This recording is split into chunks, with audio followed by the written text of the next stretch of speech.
నీతిమంతుడు లేకపోతే దేవుని సన్నిధిలో నీతిమంతుడే నిలబడగలడు.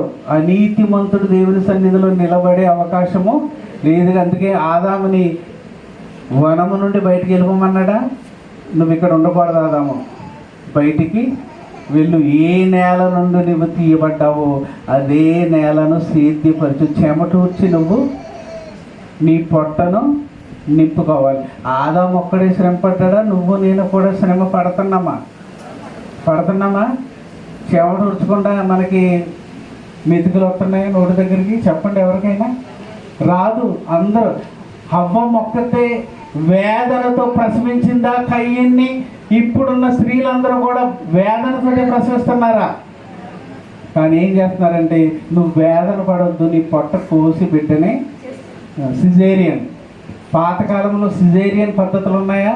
లేకపోతే ఈ గ్రామాన్నే చూడండి, తల్లిదండ్రులను అడగండి, వాళ్ళ పుట్టుక ఎలా జరిగిందో. పెద్ద పెద్ద ఆయమ్మలు ఉండేవారు, తల్లులు, ఏమన్నా ఎంబీబీఎస్ డాక్టర్ల వాళ్ళు పురుడు పోసేవాళ్ళ? ఇంట్లోనే పురుడు, హాస్పిటల్ కూడా వెళ్ళేవారు కాదు వాళ్ళు, ఆసుపత్రికి ఇంట్లోనే పురుడు వేసేసేవాళ్ళు. ఎలా ప్రసవించారో స్త్రీలు? గర్భ వేదనతో, అమ్మో నొప్పి నొప్పి నొప్పి నొప్పి భరించి మరణము అంచుల దాకా వెళ్ళి స్త్రీ బిడ్డని గర్భంలో ఉన్న బిడ్డని బయటికి రప్పించేది. ఆ ప్రసవించిన తర్వాత బిడ్డను చూస్తే తల్లికి ఆ వేదన అంతా మర్చిపోయేదా? మర్చిపోయి బిడ్డను చూసి ఆనందభరితురాలైపోయేది తల్లి. ఇప్పుడు ఆ అనుభూతి ఏమన్నా అక్కడ ఉందా తల్లికి? అక్కర్లేదు. నీకు నొప్పులు రాకుండా ఇంజక్షన్ ఇచ్చేస్తున్నారు.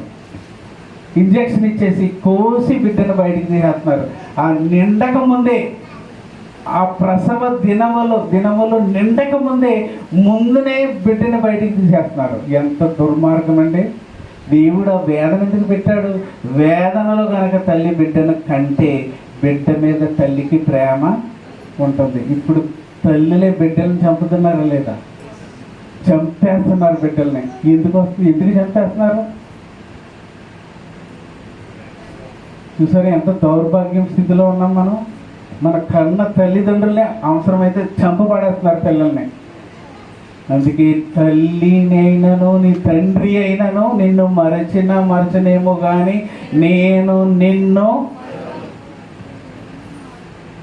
ఎందుకన్నారు దేవుడు ఆ మాట? అవసరమైతే మన తల్లిదండ్రులే మనల్ని విడిచిపెట్టేస్తారు, కానీ నేను నిన్ను చూడండి. అదేంటి నాకు గట్టి భరోసా. ఎవ్వరు లేకపోయినా సరే నా దేవుడు నా దగ్గర ఉన్నాడు, నా దేవుని చేతిలో నేనున్నాను అని నేను బ్రతుకుతాను. రేపు